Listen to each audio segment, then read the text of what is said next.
What's going on, everybody? Welcome to a divisional playoff recap. These games took place Saturday, January 16th, 2016. Obviously, if you haven't seen the previous wildcard weekend recaps, you're going to want to go ahead and check it out, either right here on YouTube under the NFL recaps, or just search GmiasWorld podcast on iTunes and Android.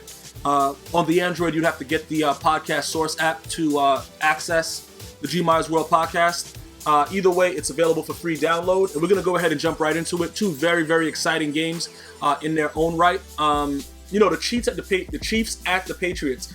If you watched the wild card weekend recap that I previously released, you would know that I'm not going against Bill Belichick with a bye week.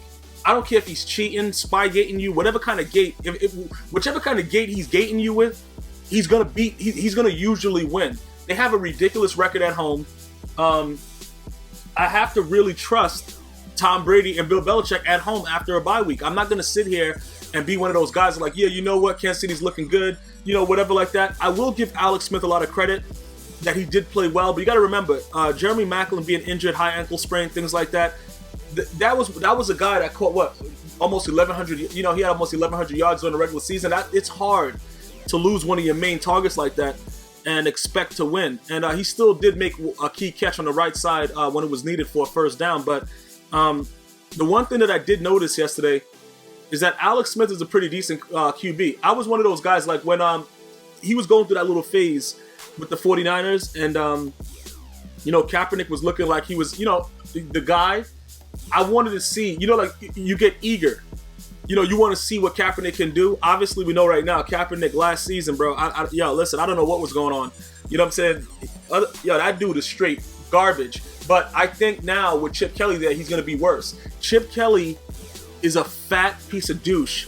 I don't know if that's a real thing or if I just made it up right now, but he's something that's definitely not needed in the NFL. Look, I don't know if the man has an issue with, bacon wrapped scallops. I don't know what it is, but he just looks stupid, and I don't think that he's the guy that the 49ers should have gotten right now with the way the team is. They made a mistake with Tom Sula, and then you go right now and you get Chip Kelly, a guy that, he's probably going to fire. Look, I don't know what he's going to do. Like I said, the guy destroyed the Philadelphia Eagles. He just ruined that franchise for the last couple years that he was there, and now he goes ahead and just goes right back and gets hired with the 49ers, which is a very respectable franchise that I don't think should have hired Chip Kelly. Just realistically speaking, I think with the way his scheme is, that it may fit Kaepernick better, and Kaepernick may get a chance to stay there now that Chip Kelly is there. But I don't know if it was a smart move to hire Chip Kelly at this point, based on what happened last season. I really just don't think that was like that move. You know what I'm saying, bro? It's like you're dating one girl. She's banging everybody, and then you date her friend next, who is also banging everybody, because usually, friends do what friends do. So it didn't really make much sense to me to see Chip Kelly be hired by the 49ers, but, the 49ers been doing a lot of stuff as of late that hasn't made any sense. So it's not like it's coming as a very, very big surprise. Other than that, I have to say, man, Alex Smith, Tom Brady didn't play very, very well down the stretch. He got some lucky breaks, whatever, blah, blah, blah. But you know what everybody looks at? The score. That's what we're all looking at right now. Everybody's looking at the score. We don't care what happened, late. He came out hot. He came out like fish grease in the South when you're trying to get that catfish out of New Orleans. You know what I'm saying? Shout out to my boys out there in New Orleans, man. Louisiana, I got love for you. But it's pretty much a situation where the Patriots just, they know. I guess it's the experience factor, but I don't want to say that because Andy Reid has been eating cheesesteaks. I mean, he's been coaching for a long time. He's actually, that's the second time I think they face each other as coaches. The first time that they played each other in the playoffs. But I know you guys remember when McNabb and T.O. went out there and tried to give the Patriots a run for their money, and Donovan McNabb basically choked. Allegedly throwing up on the field, doing stuff like that. So, it didn't work out for them too much. But regardless of the situation, I'm going to tell you this right now. It was no way the Patriots were going to lose this game. And I know that the Chiefs could have done a lot better, on scoring drives and, making better reads and making better play calling on first down. They could have done a lot better. That's the only thing I could see that really went wrong with this game. It wasn't a really bad game overall. but the Chiefs did have a lot of chances to make stops. And that fumble, I forgot which guy fumbled it. I don't know if it was West or the other douchebag that they had. You know, they have the two-back system. One of those douchebags fumbled, and they were driving down the field. It would have been fine, and this guy just fumbled the ball, bro. And it looked like he's holding the ball with both hands. These guys are crazy, bro. I couldn't believe that. I couldn't believe he fumbled the ball, but it was definitely a fumble. The ref saw it from the beginning. It was a wrap. It was pretty much a wrap after that point, because you got to understand, when you give Tom Brady the ball right there, bro, you're done. And they go down the field, they score, Gronkowski, the rest is history. And we go from there. You know, it was pretty much a situation where you just can't make a mistake. And the Chiefs did it. And, you know, other than looking, it felt really bad. I felt really bad for the Chiefs, bro. And I know that, you know, people are going to say, blah, blah, you know, they didn't have Jerry Mack. They're going to make a lot of excuses. The Chiefs could have beat the Patriots without all that stuff. It's just that, you know, that fumble was very, very crazy. Bad plays to start drives off. Not getting touchdowns, taking field goals, things like that. You can't do that in the playoffs against the Patriots, bro. And that's pretty much what happened. So, excuse me. All in all, you know, I don't even know what to say about this game, bro. Because I can't really make fun of anybody other than Andy Reid. You know, because he just wanted to have cheesesteaks, so he wanted this thing to be over so he could fly to Philly. But, you know, regardless of that situation, man, people got to give the Patriots credit, you know, pulling this win out. And the offensive line, shout out to the Patriots offensive line. The Chiefs' defensive rush has been savage-like. And Tom Brady had time in the pocket. I know you saw him run outside the pocket mad slow a couple of times, but, you know, he had time in the pocket and he made reads. And a lot of guys, even with the Patriots side, they dropped the ball. What was it? Was it Adam that was dropping the ball mad wildly to begin with? I don't even know what was going on, bro. I'm going to tell you this right now, though. It wasn't a game in which I could make fun of either teams because they battled hard. And, you know, I guess at this point we could say the better team won, even though I know the Chiefs fans are going to ream me like, yo, bro, you know, it wasn't a better team, whatever. Yeah, listen, I understand all that. And, Marcus Peters, he had a pick he could have had that just went right through his hands, too. I just wanted to bring that up. But regardless, man, the Chiefs had an unbelievable season. And these are the worst type of losses. Because if there was any time you could have beat the Patriots, it was yesterday. And, listen, guys, you got to make plays. You have to make plays, and these guys didn't make the plays when it was needed, and it's a wrap. It's over. Now you go home and you watch from your couch, bro. But from a team that started off 1-5 to go to where they went, they deserve a lot of credit for it. So I'm not gonna knock their hustle. I'm not gonna, like I said, I gotta be very, very honest with the way that I feel about it. This game was a close-knit game. It could go either way, and the Chiefs could have took control of the game, but the Patriots found a way to not make them do it. Let's just be honest about it. Whether it's the fumble that was caused, whatever it is, they found a way to not make it happen, and that's the difference between good teams and bad teams. And that's all I can really say about it. Bill Belichick and Tom Brady strikes again. You can call it Spygate, Watergate, all kinds of gate, with the gate, all kinds of weight. It doesn't matter, bro. They won the game. And regardless of the situation, people are going to hate. You can hate as much as you want. It doesn't really matter. You know what I'm saying, guys? You got to realize now that, they had, he was deflating balls. All kinds of stuff was going on. His ball sack was removed. All this stuff you're doing with Tom Brady, and he's just winning.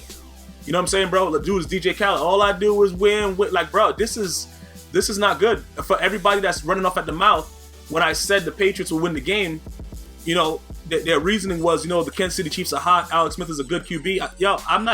I can't say anything bad about Alex Smith. You know what I'm saying? He made some bad reads, whatever like that.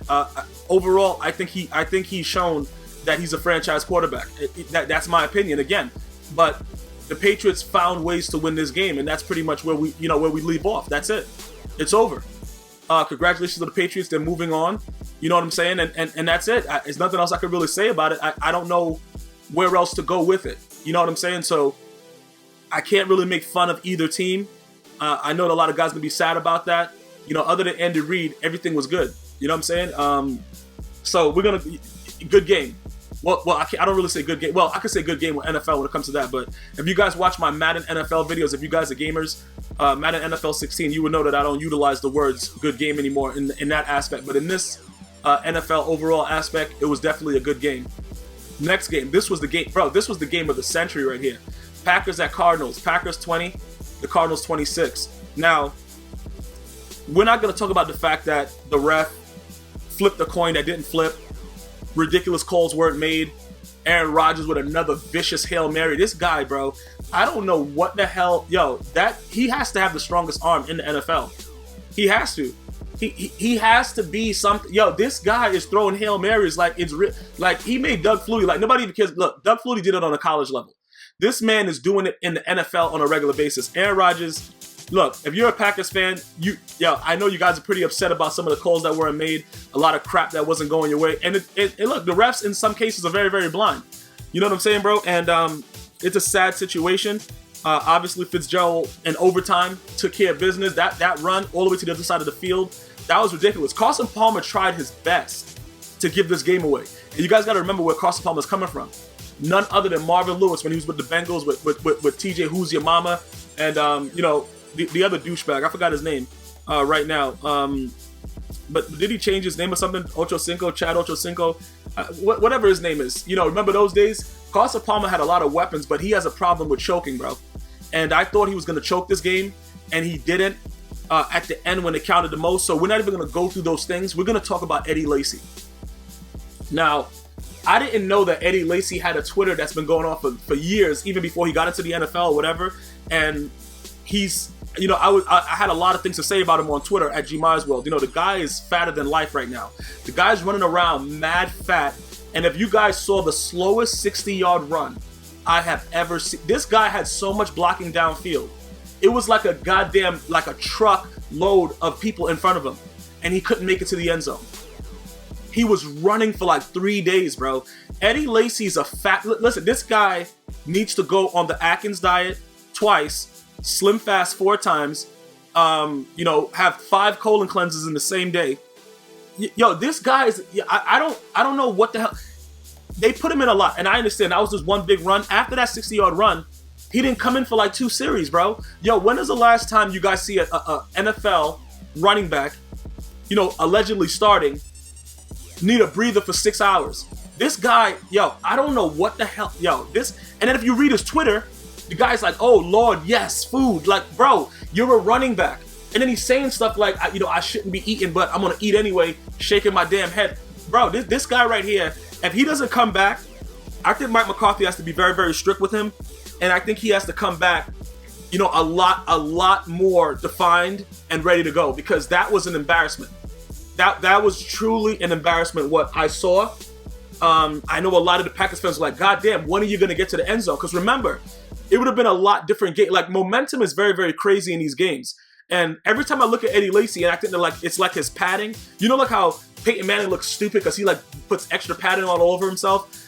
It's really his gut. Like, he's really that fat, and he's running around and running like that. After that big run, I knew that he wouldn't do anything else for the game because he was having breathing problems. Because one of the deep fried turkeys that he ate, a whole deep fried turkey that he ate prior to the game was stuck in his lung.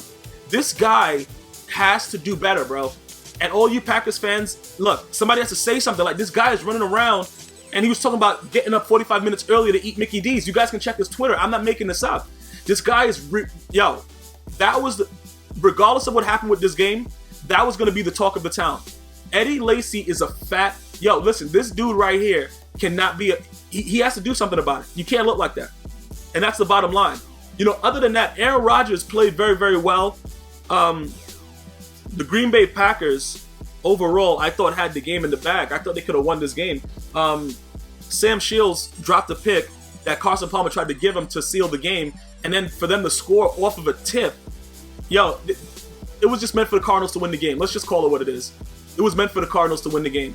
Because other than that, it doesn't make any sense. Bro, Carson Palmer was trying his best to choke and just couldn't do it. He just couldn't do it, bro. This guy was throwing the ball right directly to the Packers.